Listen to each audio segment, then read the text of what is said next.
بسم اللہ الرحمن الرحیم۔ خاندان بڑا تھا لیکن روٹی بہرحال ماں ہی کو پکانی پڑتی تھی۔ وہ بیچاری سارا دن گھر کا کام کرتی، شام ہوتی تو وہ پورے خاندان کا کھانا بناتی۔ خاندان چولہے کے گرد جمع ہو جاتا، ماں توے سے تازہ روٹیاں اتارتی جاتی اور وہ کھاتے جاتے۔ ایک دن ماں کا دھیان بھٹک گیا، روٹی توے پر پڑی پڑی جل گئی۔ ماں نے وہ روٹی اتار کر اپنے لیے رکھ لی۔ خاوند دیکھ رہا تھا۔ اس نے فوراً کہا، یہ روٹی مجھے دے دو۔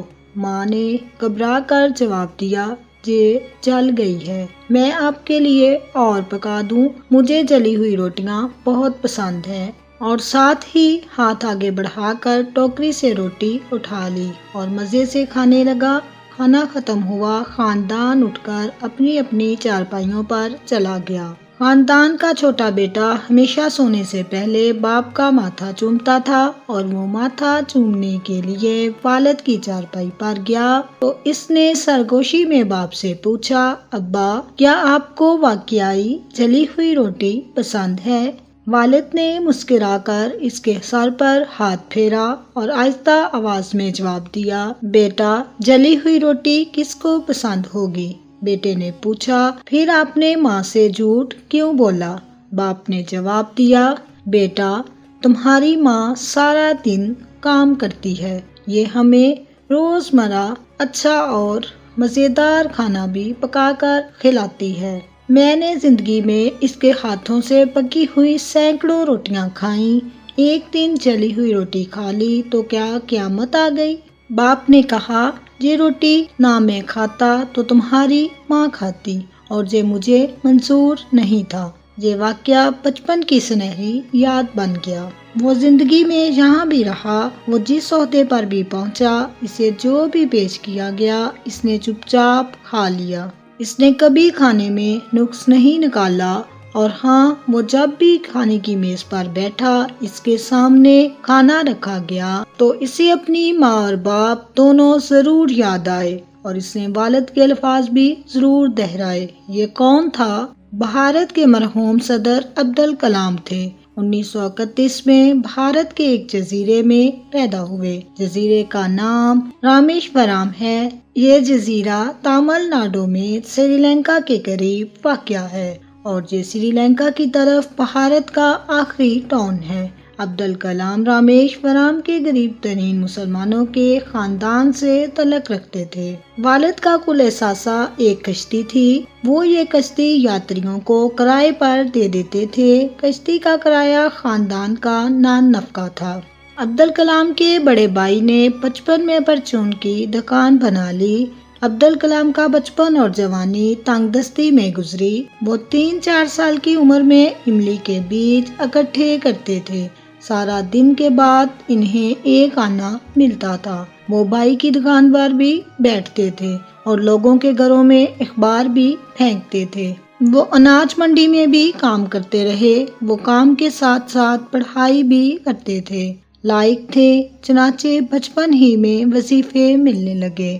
رامیشورم میں ہندوؤں کی اکثریت تھی۔ اسکول میں بھی مسلمان طالب علم کم تھے۔ اساتذہ مسلمان طالب علموں پر سختی کر کے انہیں اسکول سے بھگا دیتے تھے۔ وہ بھی استادوں کے اس ناروا سلوک کا نشانہ بنتے رہتے تھے، لیکن ثابت قدمی اور اللہ کی مدد دونوں ان کے شامل حال تھی۔ چنانچہ گاؤں کے مکھیا کو یہ اطلاع ملی تو اس نے اساتذہ کو ڈانٹ دیا اور یوں استادوں نے انہیں بھی انسان سمجھنا شروع کر دیا۔ وہ ریاضی میں خصوصی دلچسپی رکھتے تھے۔ کالج کی تعلیم حاصل کرنے کے بعد مدارس انسٹی ٹیوٹ آف ٹیکنالوجی میں داخلہ ہوا۔ فیس 1000 روپے تھی، لیکن گھر میں اتنی بڑی رقم نہیں تھی۔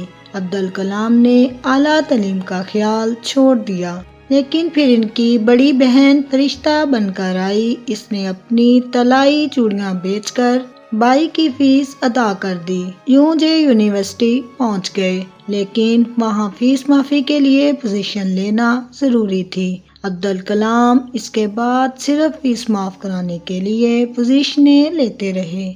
یہ تعلیم مکمل کرنے کے بعد بھارت کے ایٹمی پروگرام سے وابستہ ہو گئے۔ عبدالکلام نے 1974 میں بھارت کو ایٹمی طاقت بھی بنایا اور یہ بھارت میں میزائل پروگرام کی بنیاد رکھ کر میزائل مین بھی کہلائے۔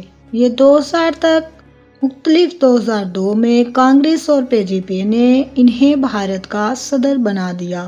یہ 2007 تک بھارتی صدر رہے۔ عبدالکلام کمال انسان تھے۔ یہ وقت کے انتہائی پابند تھے۔ صبح 6:30 سے 7 بجے کے درمیان کام شروع کرتے تھے۔ ٹی وی نہیں دیکھتے تھے۔ ان کے گھر میں ٹی وی نہیں تھا۔ اپنی تمام ای میلز چیک کرتے اور جواب بھی دیتے تھے۔ پوری زندگی کام کیا۔ ان کا انتقال بھی شیلنگ میں لیکچر کے دوران ہوا۔ وہ لیکچر دے رہے تھے۔ انہیں ہارٹ اٹیک ہوا۔ انہیں ہسپتال پہنچایا گیا لیکن وہ "یو آر ڈوئنگ ویل" کہتے کہتے دنیا سے رخصت ہو گئے۔ یہ ذاتی زندگی میں انتہائی سادہ تھے۔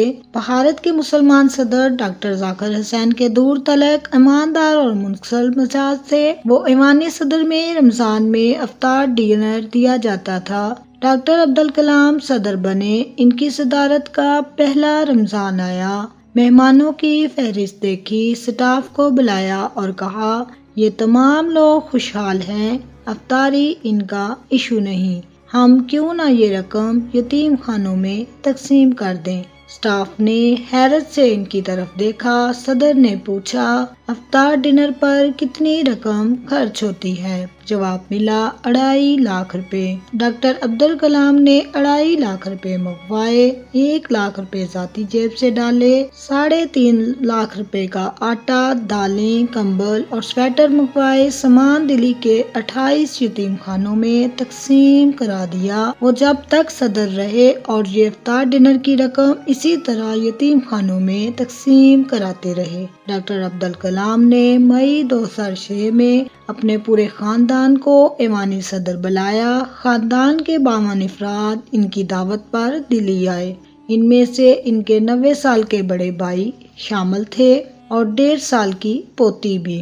یہ لوگ 8 دن ایوانی صدر میں رہے۔ صدر نے انہیں اجمیر شریف بھی بھجوایا۔ یہ لوگ واپس چلے گئے تو صدر عبدالکلام نے اپنے خاندان کی رہائش، خوراک اور ٹرانسپورٹ کا بل منگوایا۔ یہ 3,52,000 روپے بنتے تھے۔ صدر نے ذاتی اکاؤنٹ سے یہ رقم ادا کر دی۔ انہوں نے چائے کے ایک ایک کپ کے پیسے ادا کیے۔ خاندان اجمیر شریف گیا تو اس زیارت کے لیے بھی کوئی سرکاری گاڑی استعمال نہیں ہوئی۔ صدر نے پرائیویٹ بس کا انتظام کیا۔ خاندان کو اس بس پر اجمیر شریف بھجوایا۔ 5 برسوں میں صدر کی حیثیت سے 176 دورے کیے، لیکن دوروں میں غیر ملکی دورے صرف 7 تھے۔ باقی 169 دورے اندرون ملک تھے۔ وہ صدر کی حیثیت سے ملک کی ہر ریاست، ہر بڑے شہر اور ہر کمیونٹی کے پاس گئے اور ان سے ملاقات کی۔ وہ ہر ہفتے 2-3 سیمیناروں میں بھی شریک ہوتے تھے۔ سادگی کا یہ عالم تھا۔ بھارت کے تقریباً تمام اخبارات، صحافیوں اور ٹیلی ویژن اینکرز نے ان کی موت پر یہ واقعہ ضرور بیان کیا۔ وہ بطور صدر کسی تقریب کی صدارت کر رہے تھے۔ عبدالکلام نے صدارتی خطبہ دے دیا، تقریب ختم ہو گئی۔ وہ رخصت ہونے لگے تو کسی صحافی نے ان سے پوچھ لیا۔ وہ اس وقت تک سٹیج سے اتر چکے تھے، لیکن وہ واپس مڑے اور سٹیج کے ایک کونے میں زمین پر بیٹھ گئے۔ ہال میں بیٹھے لوگ فوراً کھڑے ہو گئے، لیکن عبدالکلام نے ہاتھ کے اشارے سے انہیں بٹھایا اور خود زمین پر بیٹھے بیٹھے صحافی کی بات کا جواب دیا۔ یہ ان کی ذات میں چھپی ہوئی سادگی تھی۔ وہ اس سادگی کا مظاہرہ کرتے وقت پروٹوکول بھی فراموش کر دیا کرتے تھے۔